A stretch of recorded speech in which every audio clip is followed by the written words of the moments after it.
Today I'll be demonstrating how to do the cervical flexion, cervical extension, isolating the SCM, which is the sternocleidomastoid, trunk rotation, trunk extension, trunk flexion, and pelvic elevation.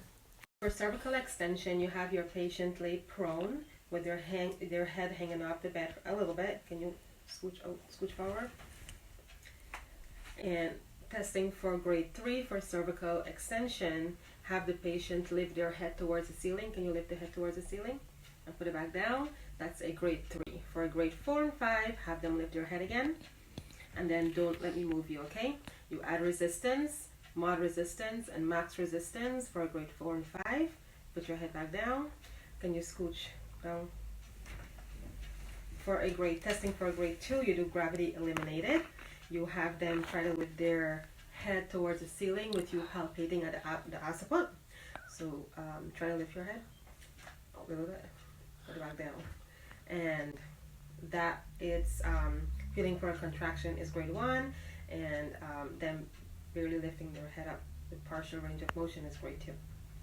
Cervical flexion, you have your patient lay prone and have them, to test a grade 3, have them bring their chin to their chest. Can you lift your chin to your chest, please? And back down. If you can do that, that's a grade 3. For a grade 4 and 5, lift your chin up again and hold it. And then you add mod resistance for a grade 4, max resistance for a grade 5. Put your head down. And then have them turn your head to the side and palpate their sternocleidomastoid for partial range of motion. And then for a grade 1, you palpate on both sides of the SCM. Thank you. Isolation of the SCM, the sternocleidomastoid, you have the patient lay prone, have them turn their head on the side, and have them try to lift their head towards their chest. Can you lift your head? That's a grade 3. Put it back down. And then have them lift it again and hold it. And then by their temporal bone, add resistance. Don't let me move you. Mod is 4 and the max is 5. Put your head down back.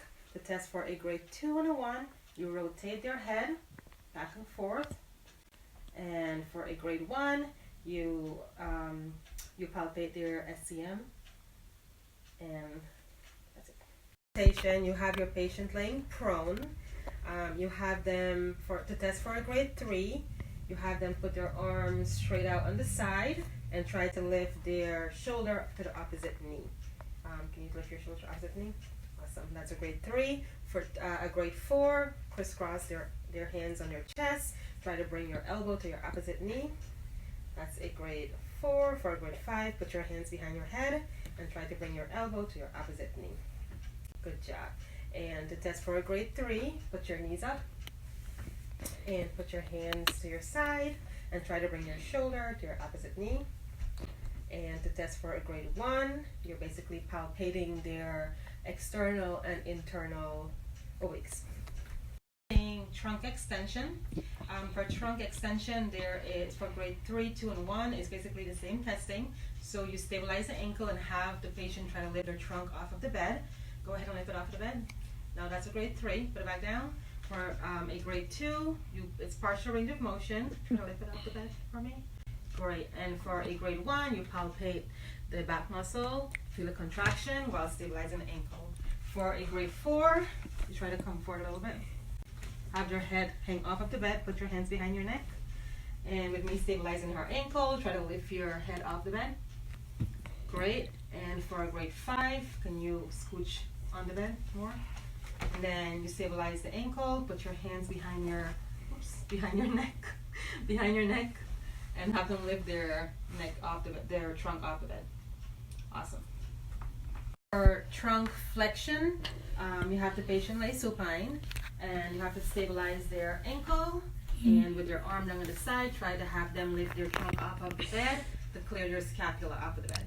So try to lift up just to clear your scapula. Awesome. Go back down. That's a grade 3. For a grade 4, have them put your hands crisscrossed and lift your body up to clear your scapula off the bed. Go back down. For a grade 5, hands behind your head, and then try to lift your body up to clear your scapula off the bed while stabilizing the ankle. Good job. Go back down. For a grade 2, put your knee up, stabilize it, put your hands to your side, and try to lift your body up just to clear scapula. That's partial range of motion. And for a grade 1, you're basically palpating the abdominal muscle for contraction. For pelvic elevation, you have your patient lay supine and have them try to hike up their hip towards their shoulder. Hike your hip up towards your shoulder. That's a grade 3. The test for grade 4 and 5, hike your hip up again and hold it. And then I'm going to pull on her ankle, on her leg. Don't let me move you, okay?